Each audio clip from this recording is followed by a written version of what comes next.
ازيكم عاملين ايه؟ يا رب تكونوا بألف خير وصحة وسعادة.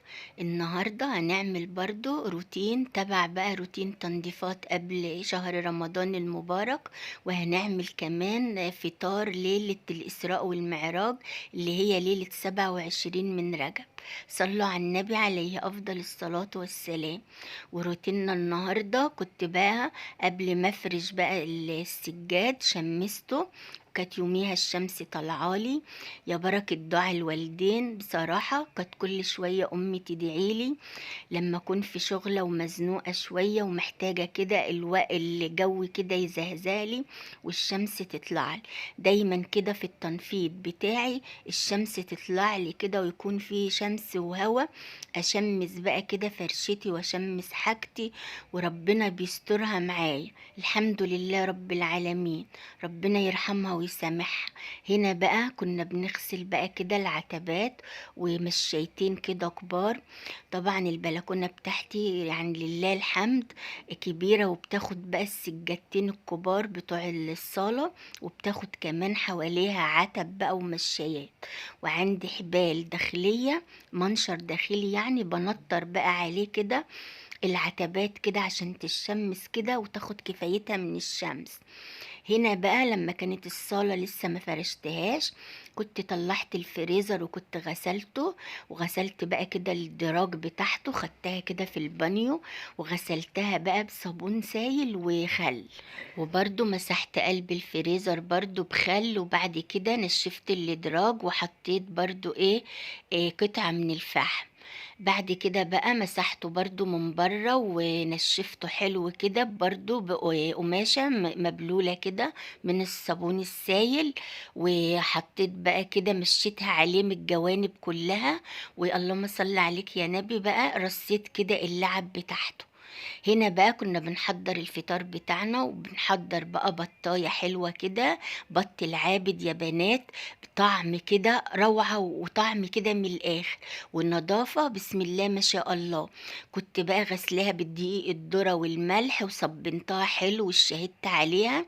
بعد كده مية الشوربة خدت منها كده ونزلت على البطاية بالمية المغلية. لازم ننزل كده على البطاية كده أو الزفر بتاعنا، سواء فراخ بلدي سواء أي بط أو وز أو أي طيور، بالمية المغلية تضيع بقى منه ريحة الزفارة. نزلت بقى كمان في الشوربة بطماطمايه وبصلتين كده مقطعاهم، وطبعا قطعة برتقانة. كانت دايما امي الله يرحمها تحط في شوربة البط او الوز والفراخ البلدي برضو قطعة من البرتقان، يعني سواء كان موجود يعني في موسم البرتقان.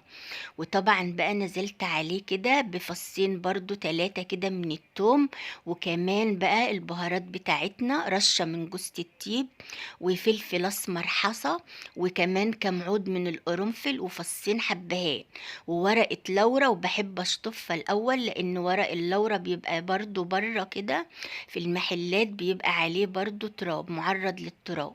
شايفين بقى كده الشوربة بتاعتنا وجمالها. وعايزة اقول لكم بط العابد ده نظافة وطعم من الاخر، حاجة كده بسم الله ما شاء الله. ومتكيس بقى والحوايج بتاعته كمان في كيس لوحدها غير البطاية علشان ما تعملش ريحة زفارة. هنا بقى كانت الكبداية كده بتاعت البطاية استوت، والقنصة كده اخدت منها كده على معلقتين شوربة.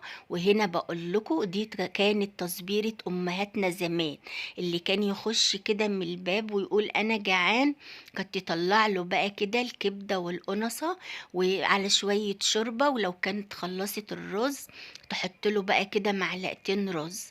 ربنا يرحمك ويسامحك يا امي، كانت دايما تطلعها لحمة دبني. يا رب كده ألف رحمة ونور عليك، وربنا ينور لك قبرك يا رب العالمين ويجعلك في أعلى عليين في الفردوس الأعلى إن شاء الله أنت وأختي. هنا بقى يا بنات كنت هطبخ بقى كده شوية كفتة، كانوا عندي في الفريزر. طبعا انا بقلي كده للكفتة بتوم مهروس او مفروم على شوية زيت، مش بحط لها سمنة، لا شوية زيت، وطبعا فصين توم كده مهروسين. بعد كده ما خدوا اللون الذهبي نزلت بالطماطم، وبعد ما اتسبكت رشيت عليها رشة من الفلفل الاسمر، وبعد كده نزلت ببطاطساية مكعبات، بطاطساية واحدة بس مكعبات، انا بحبها دايما كده مع الكفتة، بتديلها كده طعم روعة. وطبعا بقى كده زودتها مية مغلية علشان كده تستوي. وعلى ما البطاطس تستوي كنت بعمل بقى شوية رز بشعرية، حمرت الشعرية برشة صغيرة من الملح، وبعد كده نزلت بالرز كان مغسول جنبي، وبعد كده زودت بقى كده شوية ملح كمان، بس ما نكتروش ملح قوي علشان انا حاطه رشه في الشعريه. بعد كده نزلت بالميه المغليه على الرز، وانا عارفه عيار الرز بتاعي وعارفه كمان عيار الميه بتاعتي. صلوا على النبي عليه افضل الصلاه والسلام. هنا بقى كانت الكفته كمان استوت وطفيت عليها. هنا بقى بحمر البطايه برضو بشويه من الزيت، بس بحط مع البطايه قطعه من السمنه البلدي او الزبده. هنا بقى كنا حضرنا اكلنا وشايفين الكفتة بتاعتنا وجمالها، وخدت سوا وقمر كده، وشربة كده من الصلصة، حاجة كده بسم الله ما شاء الله. والبطاية بتاعتنا واخدة اللون الذهبي القمر اللي انتوا شايفينه، مع طبق بقى كده من الكسكسي اللي كنت عاملاه ليلتها بالليل. والشوربة البط بتاعتنا شايفينها حاجة اللهم صل على النبي، حاجة كده بسم الله ما شاء الله. يا رب تكونوا استفدتوا مني ولو بمعلومة، يا رب كده، وتجربوا كده كل وصفاتي، وتشتركوا عندي في القناة، وتفعلوا الجرس عشان كل ما اعمل فيديو يوصل لكم اشعار مني. هنا بقى بعد ما طبعا فطرنا، كنت بقى اخدت المواعين كده ولميتها في الحوض، ووقفت بقى اغسلها كده بمية سخنة.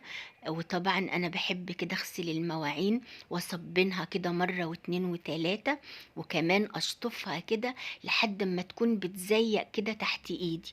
بصراحة باخد وقت كده في غسيل المواعين، واخلي كده مواعيني كده فل شمعة منورة. صلوا على النبي عليه أفضل الصلاة والسلام. كل سنة وانتوا طيبين، ودايما دايما يا رب كده فرحانين، وفي راحة بال وفي جبر خاطر. وإلهي يا رب ما يجي شهر رمضان المبارك إلا وكل بيت مستور وفرحان وسعيد. يا رب كده كل البيوت تكون فرحانة، وربنا يجبر بخاطرنا جميعا. وهنا بقى يا بنات كنت غسلت بقى مواعيني، وشايفين نظافتها وحلاوتها، حاجة كده بسم الله ما شاء الله، حاجة كده فل شمعة منورة. خلصنا بقى كده مواعيننا، وهنفرش بقى كده المطبخ بتاعنا. طبعا ما كنتش لسه بقى فرشت بقى كده المطبخ بتاعنا وشغلت الغسالة. وبعدين بقى كده هنعمل بقى كوباية شاي، لان احنا كده نعتبر فطرنا وما شربناش شاي. بس انا كنت عاملة عصير، بس كنت منزلة الفيديو شورتز، محبتش انزله تاني في الفيديو دوت علشان الفيديو ما يبقاش طويل علينا او على ست البيت اللي بتشاهد. يا رب كده الفيديو يعجبكم، وان عجبكم ما تنسوناش في اللايك وتفعيل الجرس عشان يوصل لكم كل جديد. مع السلامة.